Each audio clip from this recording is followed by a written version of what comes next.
Distinguished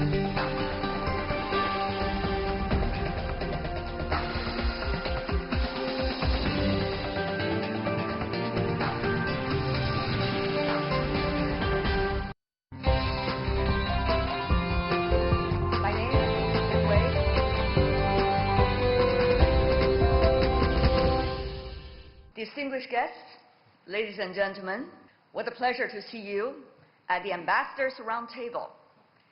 We are going to discuss this pivotal moment for future of globalization with a focus on trade and multilateralism. My name is Tian Wei. I'm a moderator and host coming from CGTN, China Global Television Network. And it's an honor to be here as the moderator for this session, which is a joint session between CCG and CGTN. Today, we're going to focus on several issues. For example, even during the COVID-19, what can we do together in terms to promote trade under the current circumstances? China has put out its 5-year plan. How can we all take advantage of that and promote cooperation on a wider scale? How to move forward with the WTO reform and also the regional mechanism. Meanwhile, how can we all participate in global cooperation platforms such as that working against the climate change? And I'm sure you have your wonderful and brilliant ideas with us. And I'm so honored to introduce this absolutely strong panel. Ambassador Ferrari, coming from Italy. Ambassador Chapias from the EU. Ambassador Billy, coming from France.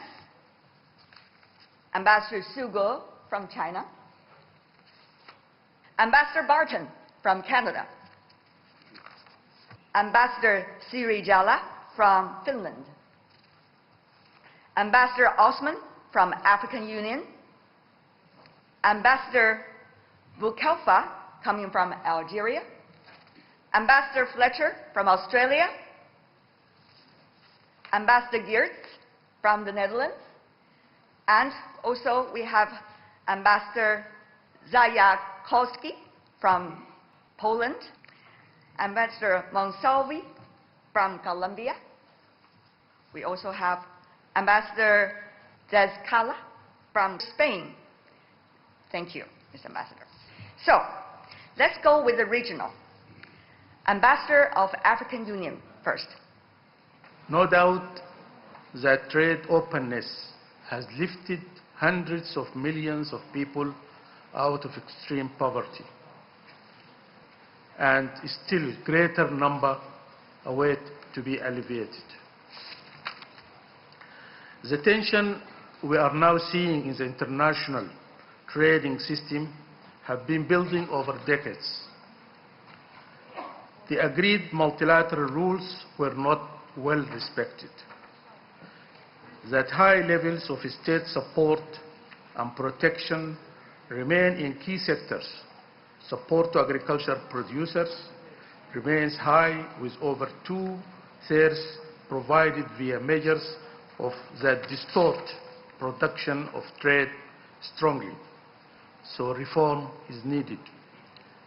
There are also growing concerns about rising government support across a range of industrial sectors, and that new rules were needed to ensure a level playing field. Having said that, I would like to concentrate on one area. That is the impact of globalization on the LDCs countries. I'm coming from Africa, and the largest number of LDCs were in that continent. The cracks in the international order and the trade war compounds stress on multilateral trading system, which was already struggling due to lack of progress on talks at the WTO. Bilateral trade and investment agreements have multiplied in recent years, particularly those involving developing countries. Without multilateralism, LDCs are compelled to accept terms offered by developed countries and more powerful economies, rather than strike deals collectively as part of a bloc using accepted rules.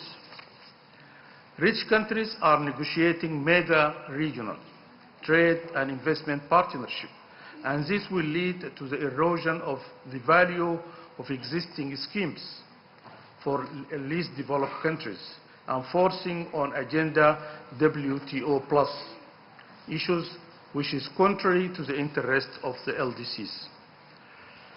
It is envisaged that unless trade partners change, LDCs will export far less to Europe under EBA, everything but arms, or even to other developed countries in general under other trade preferences schemes. Only a third of LDCs exports come from Africa, mostly unprocessed commodities. This situation has led LDCs to trade more with each other and with neighboring countries. The African Union, the newly introduced African Union Free Trade Area, signed last year, will boost intra-African trade. The rise of South-South commerce is already heralding the end of an era in which trade preferences were dispensed by developed world to passive recipients. Due to all these hurdles for the people of the LDCs, revitalization of multilateralism is a matter of survival. I thank you. And thank you also for talking about it's not just the powerful countries making the decision, but rather should be a collective decision when it comes to trade and multilateralism. Thank you. Now let's go to Ambassador of the European Union, Ambassador Chapias. For the European Union, clearly, we think that the new economy, post-COVID economy, will be different from pre-COVID economy. It has to be green and digital. We need to invest in the future to create the leverage of growth that future generations will need. We in Europe have three main objectives, targets in the next few weeks. First, we need to keep trade, global trade, open. And this is not self-evident. For the European Union, in the next 10 years, 85% of growth will be external. We need to plug in with all our partners. But if our partners close up, then we are in danger, serious danger. Two, it is high time to reform multilateral organizations that have failed in the last few weeks or months. WTO is in danger of death. And we do hope that President-elect Biden and his administration in January will take urgent steps to unblock the appellate body of WTO, designate the new DG, and begin consultations with China, with Europe, on reforming WTO rulebook. Because if we don't have WTO anymore, then we are all in danger. And the last point I want to make is that the big question, and this is the question China is asking itself right now, is to strike the right balance between autonomy, resilience of our economies, and open trade, open and free trade. What will be the new balance? China says dual circulation. Well, we need to see what it means for our businesses. But the thing is, if we continue to go on the path of the last few months of big power competition, then let me say very clearly that we are all going to fail. So we'll recover together or we fail separately. Thank you. Thank you. You talk about the importance to opening up, but at the same time to deal with the challenges of COVID-19. You talk about various balances both China and the world needs to walk at this critical time. I want to thank you on that. Hopefully we're going to hear more about how the European Union is going to do it. Thank you. Now, let's continue with our individual country and their representatives. Since we are hosting this session in China, let's go to Ambassador Su Ge for the representative of China. Ambassador Su, good to see you. Thank you very much, Madam Tian Wei.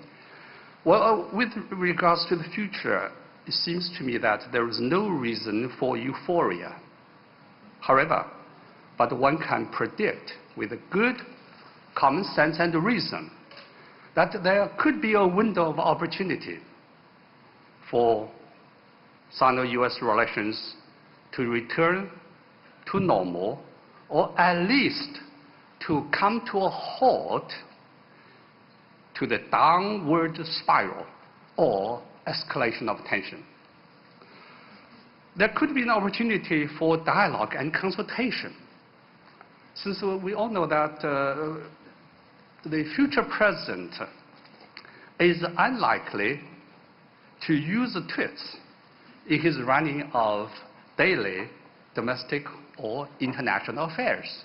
So there is a prospect for setting up mechanisms or platforms for bilateral contact. This bilateral contact could be multi-level. As we all know that Biden and President Xi Jinping, when they were vice presidents, they had very good contact with each other. And also between these two countries, there are the contact formats between and among think tanks and between social organizations and so on. However, regarding U.S.-China relations, now we can see that the relationship is now in the most complex and grave situation since the establishment of diplomatic relations. So in the future, what we need is to maintain, at the 3 points, maintain cooperation in areas where it is possible. For instance, it could be climate change, public health, cybersecurity, in cooperation and coordination in Korean Peninsula, Afghanistan, and other international regional issues. Of course, coordination and cooperation could be extended to WHO and CPTPP, and etc. And there should be mutual respect of each other's core interests during the process. And the third point is that we need to set up mechanisms for effectively managing differences and avoiding confrontation. Final word is that President Xi Jinping has already said cooperation is the only correct choice for China and US. And for US and China, of course, we cannot expect the two countries to solve all the world's problems. However, it is indispensable for solving all major problems. So now what we would like to propose is still coordination, cooperation, and stability. Thank you. Thank you. Coordination, cooperation, and stability. That's the key word coming from Ambassador Su's notes. You talk about we need to avoid a downward spiral between the two largest economies in the world, China and the United States. And we see hopes of that due to the texture of communications existing between the two countries over the past few decades, and hopefully the trust between the leadership. Thank you, sir. My name is Tian Wei.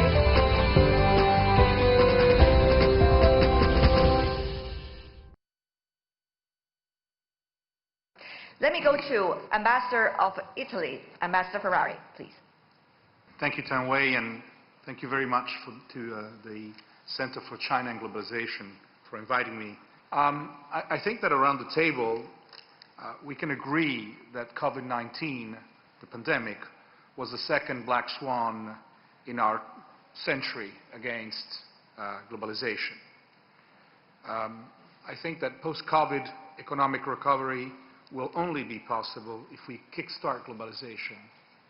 This entices a few things. First of all, an increase in FTAs, free trade agreements, the reestablishment of the authority of the WTO, which also entices proper international common standards And this brings us to what we would call the level playing field. We need it not on a bilateral scale, we need it on a global scale.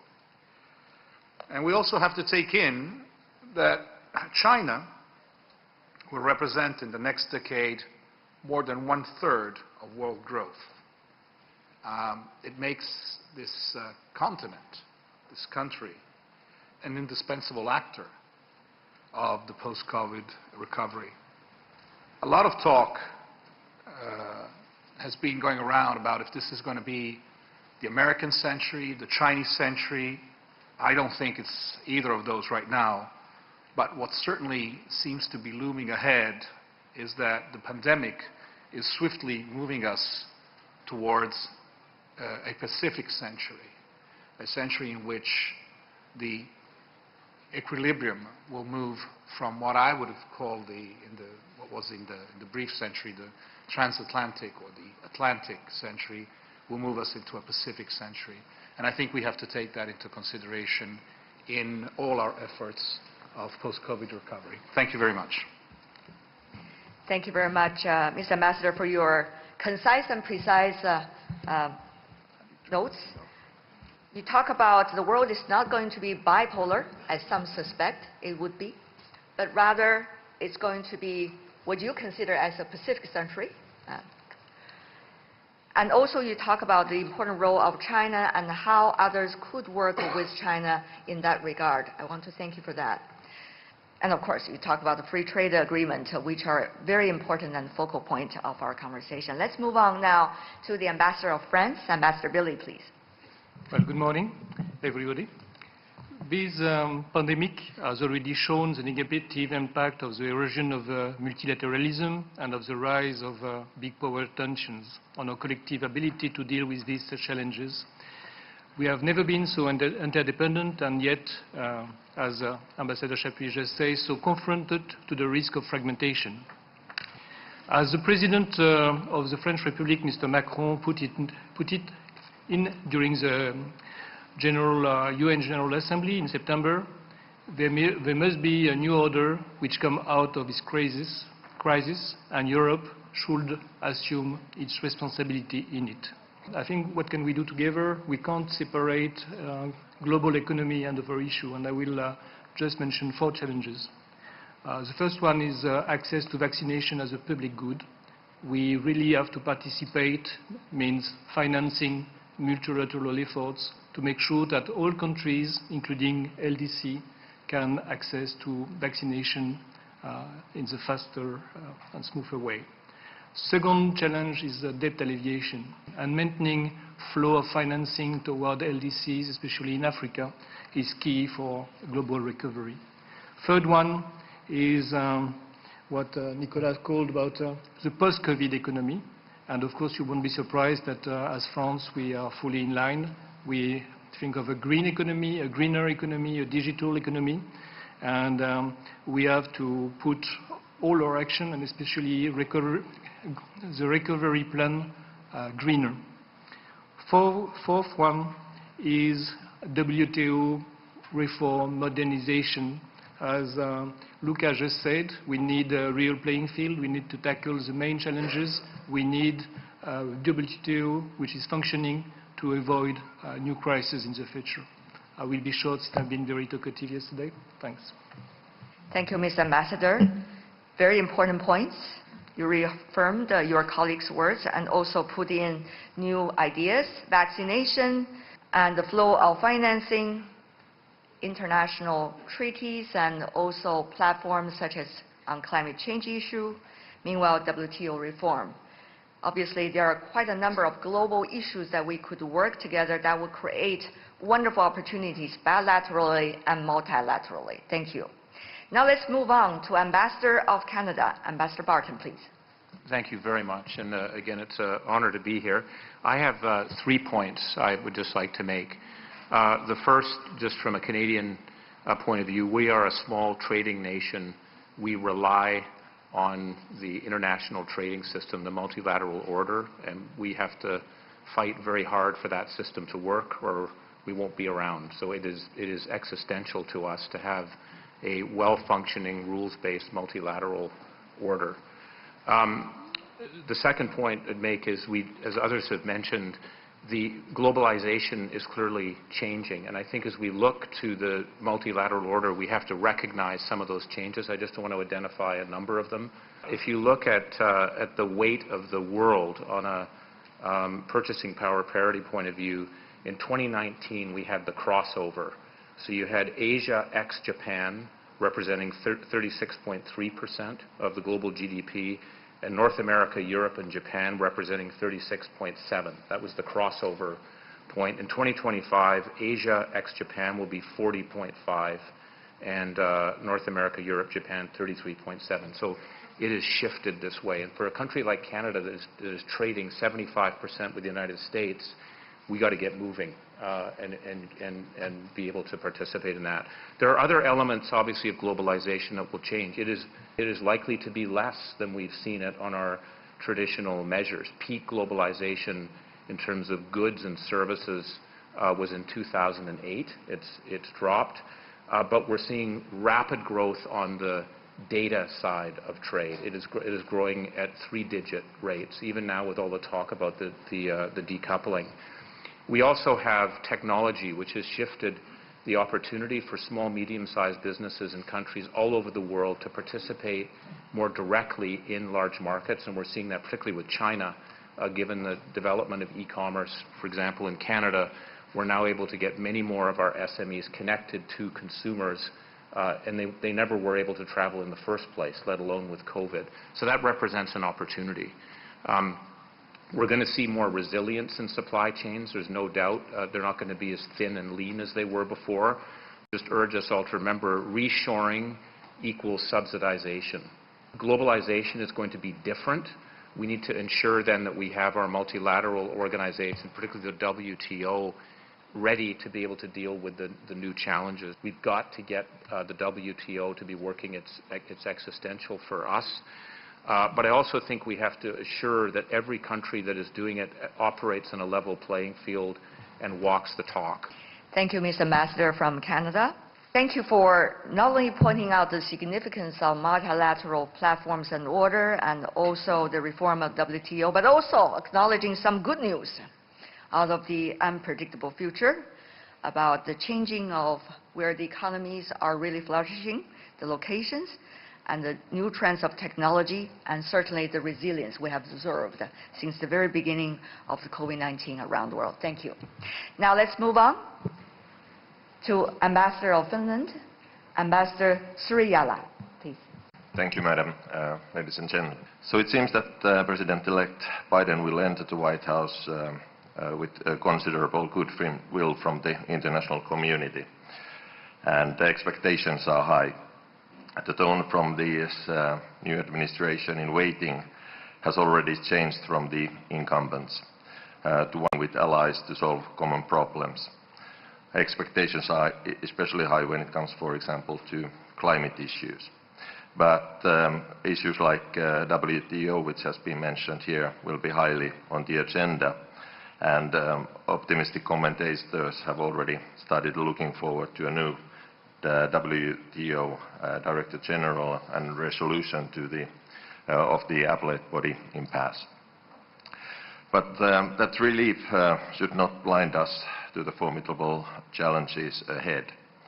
Global production and trade is dominated complex supply chains run by private sector aiming to deliver high-quality products at competitive prices to the consumers, which they are largely succeeding doing. So this process is indirectly influenced by all sorts of government policies, for example, in infrastructure, skills, tariffs, but the effects of particular actions of these actions is far from clear. But it's therefore very relevant to observe what the governments do in this sense. Before 2016, we might perhaps have accepted many of these problems we have at the table now as normal tensions within the global trade systems. But I think the politics have changed some of that. It is not only in the US where the public has been increasingly skeptical of trade, We have seen the same trend in Europe, for example. It's a fact that, above all, global trade politics need to be able to deliver results for politicians. And just some technocratic fixes at the WTO aren't going to be sufficient, not least because they aren't addressing the underlying issues, just some of the symptoms. So in this spirit, we are very much looking forward to close cooperation internationally on these issues. And as I said, so trade matters for us and also the public opinion. Thank you very much, Ambassador from Finland. Helping us to understand some of the priorities we need to work on and to deliver results. That's very crucial, as you said. Of course, there are two things that need to settle down. One is the US presidential election, who eventually is the president. The other is how we can work within the WTO system with the new Director General. Thank you. Now let's move on to Ambassador of Algeria, Ambassador Bukhalfa. Thank you, Madam. What has happened in recent years and the tension that has been installed in the relation between China and the United States will, in my opinion, remain. Beijing's relationship with Washington individually structures its foreign and security policy. The reorientation of US trade policy is structured around strategic competition with China. The Trump administration considerably accelerated the crystallization of the balance of power in the trade sectors, technologies, military, and security. Relations between the two great world powers are complex and marked by strong interdependence broken down into four essential areas: economic, military, technological, and cultural.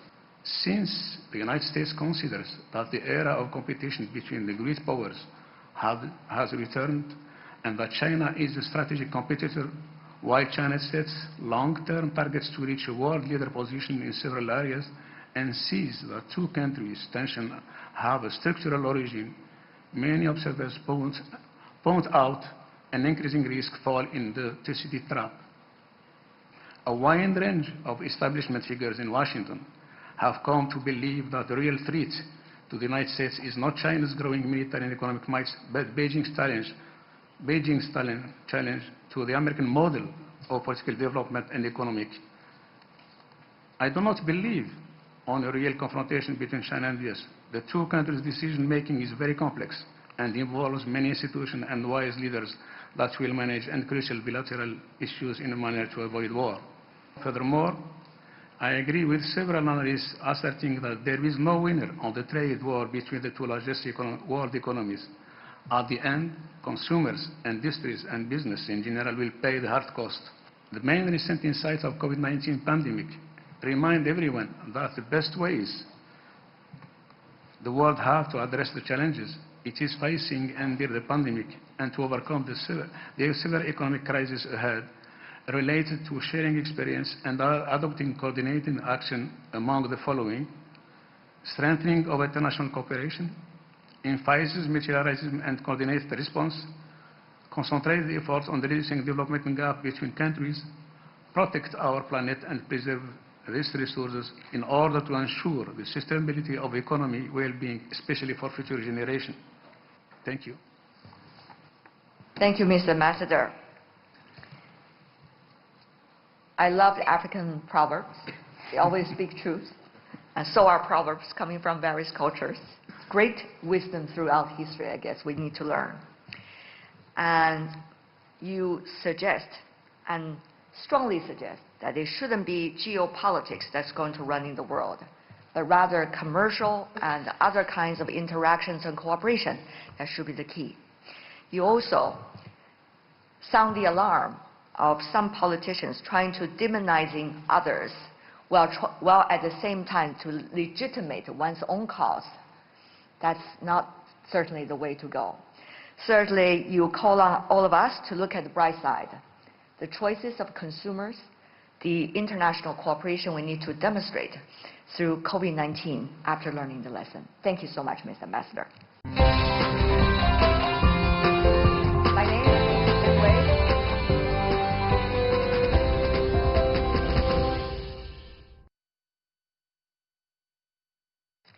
Now let's move on to the next ambassador, Ambassador Fletcher, coming from Australia. Mr. Ambassador.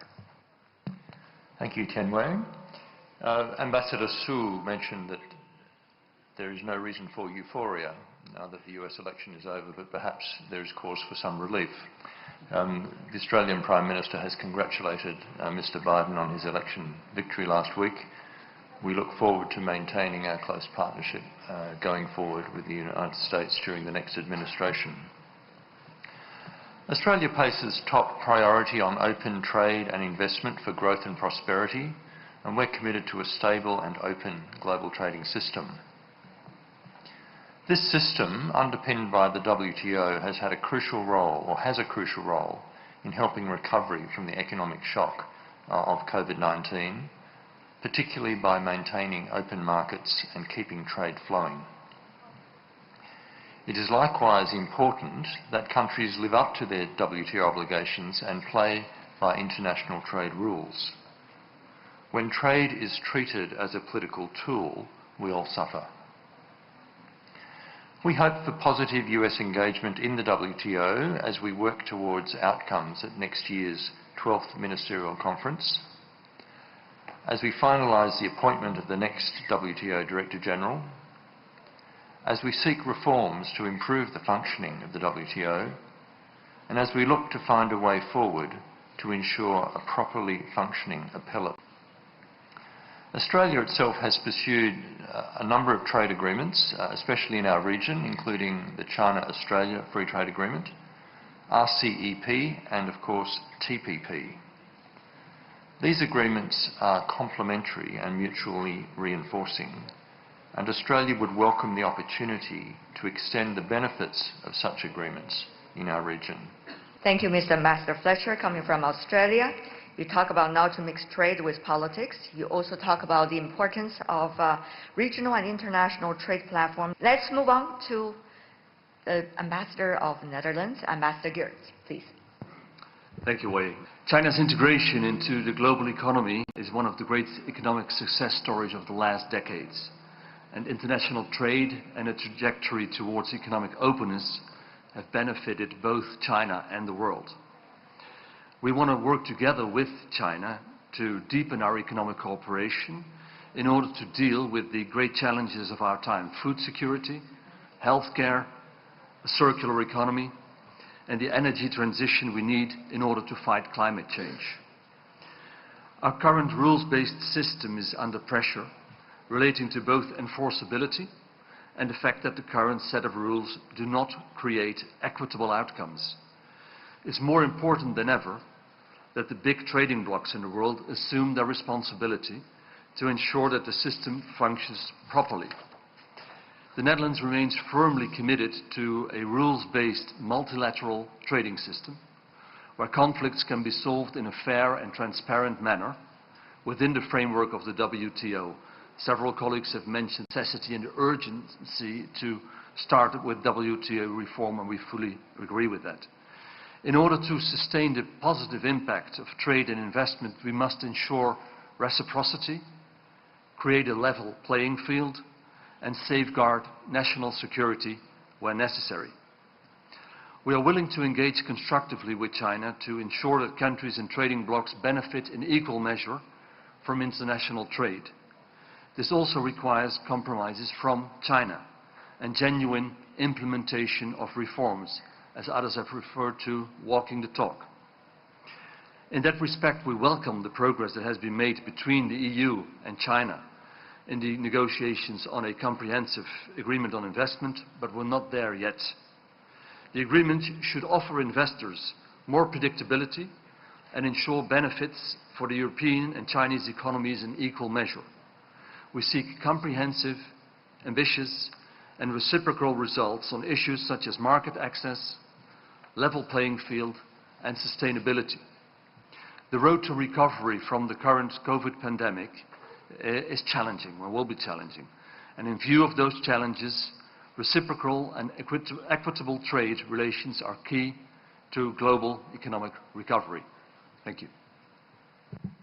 Thank you, Mr. Ambassador, coming from Netherlands. Really appreciate it. You talk about the promising China-EU investment treaty in the making. Big hope for that. Now let's move on to Ambassador of Poland, Ambassador Jajakowski, please. While thinking about a post-COVID world, we tend to guess how much of the pre-COVID one will remain.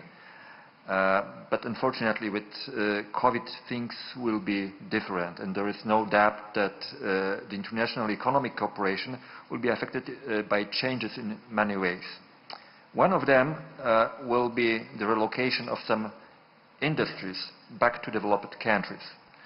A lesson learned by many governments and societies in the first half of this year was that solutions we had at the time of the outbreak did not prove to be sufficient enough for all types of products.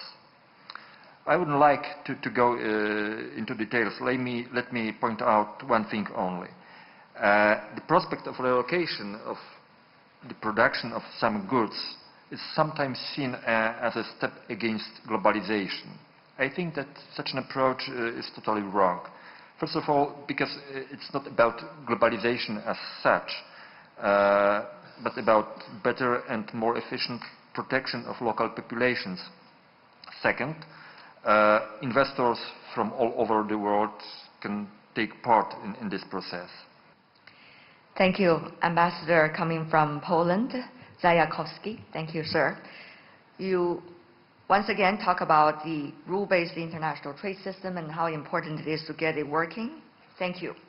Let's move on to Ambassador of Spain, Ambassador Descaya, please. Thank you very much, Tian Wei, and thank you very much for this invitation.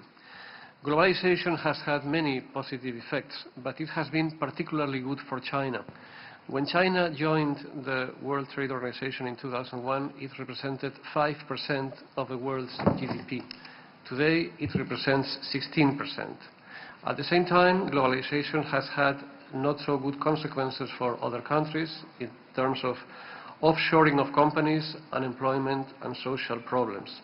So we need to review some of the rules of the game which have ruled globalization in the last few decades, especially in the fields of trade and investment, in order to create a level playing field. This is what we are trying to do in the European Union with a comprehensive agreement on investment, to which some of my colleagues have referred previously. And I know China, the Chinese government, is also very interested in pursuing this negotiation. We do not believe that decoupling is a good idea, and in many sectors, actually, it is impossible.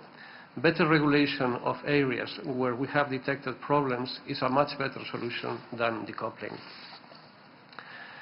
And particularly, we have to fight against the danger of protectionism, which in history has had very negative effects, especially when coupled with nationalism.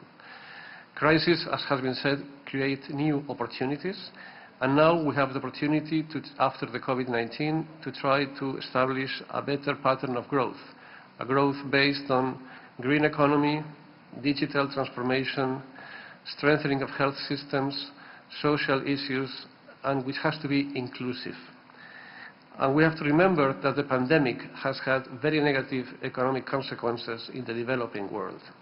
So we need to mobilize the resources to resume the positive trends of previous years in the developing countries, trends of the eradication of poverty, and trends of widening of the middle class, particularly in Latin America. In order to do that, we have to reform the World Trade Organization, we have to work to reform the World Health Organization, we have to work on the G20, and all that opens a very wide array of opportunities of good cooperation between China and the European Union. Thank you very much. Thank you very much, Mr. Ambassador. Thank you for pointing out seeking solutions is much better than just complaints. And also thank you for pointing out the progress needs to be inclusive, and especially with the developing countries' future in mind. We hope we'll be up to those tasks. Now let's go to the next ambassador. Ambassador coming from Colombia, Ambassador Monsalvi, please. Thank you very much, Tian Wei and CCG for this invitation. Yesterday I attended the webinar with Ronnie Chun, Xu Mongyao, John Thornton, Tom Friedman, and former Dean of Harvard Kennedy School, Graham Allison, from where I'm an alumni, so I have always paid a lot of attention with what he says. And I more or less agree with them and with many of my colleagues in that with a new Biden administration or government from January 20, U.S. will be back to multilateralism. I think Paris climate accord, WHO, nuclear proliferation, and probably WTO with some reforms in mind. These are broad areas for cooperation, tackling urgent problems the world faces, such as a common strategy to overcome the pandemic instead of blame games, and also move forward with common measures regarding climate change. And from then, new trust can be built, as John Thornton suggested yesterday also. However, regarding some areas of trade and technology, I agree with Professor Allison that Biden probably will remain tough with China, although in a more smart way. U.S. and probably many developed and developing countries will continue focusing on supply chains and will attempt to diversify or nearshore, as Dominic said the term before, the new fashion term, the sources to be less dependent on particular countries in key areas of their economies. Now, regarding Latin America and Colombia, since I'm the only Latin American representative here, let me be like a kind of a spokesman for my region. We are one of the regions worst hit by the pandemic, by COVID-19, both in the health perspective and also in the economic terms. And we, for the next following years, we will need a lot of cooperation, open trade, and physical and technological investment. And in this sense, we shouldn't be forced to choose sides. I think instead, we need to keep opening opportunities where we have complementarities. And let me explain. Historically, US and European Union have been the main trade partners for most of Latin American countries, and they remain in many countries, such as mine, Colombia. But in the last couple of decades, China has grown to be partner number one for many countries in Latin America, such as Brazil, Chile, and Peru. And for many of us also, it's also had become number two. So now, China and the US are both number one, number two, and European Union also number one, number two, number three. So the three big areas are our main partners. And also additionally, during the last decade, the largest infrastructure investments in Latin America have been made also by Chinese companies. So we need to be open and we need to keep all the opportunities coming from all these regions. Thank you very much. Thank you very much, Mr. Ambassador. I love your pragmatic attitude to work on things that we could work on right now, which is, of course, about the fight against the pandemic, cooperation, and hopefully in the future, near future, on the climate change issue, as they could be quite very much linked with one another. And I want to thank you also to pointing out whichever administration coming into being in Washington, they need to get back to work, particularly to work on the global governance issue. Thank you. I heard a lot about cooperation, dialogue, trust, and also hard work, I guess. So that is pretty much the underlying meaning of everything you just said. I want to thank you on behalf of our co-organizers, CCG and CGTN, for your candidness and also for your friendship. Thank you so much. Let's give them a warm round of applause. We really appreciate it.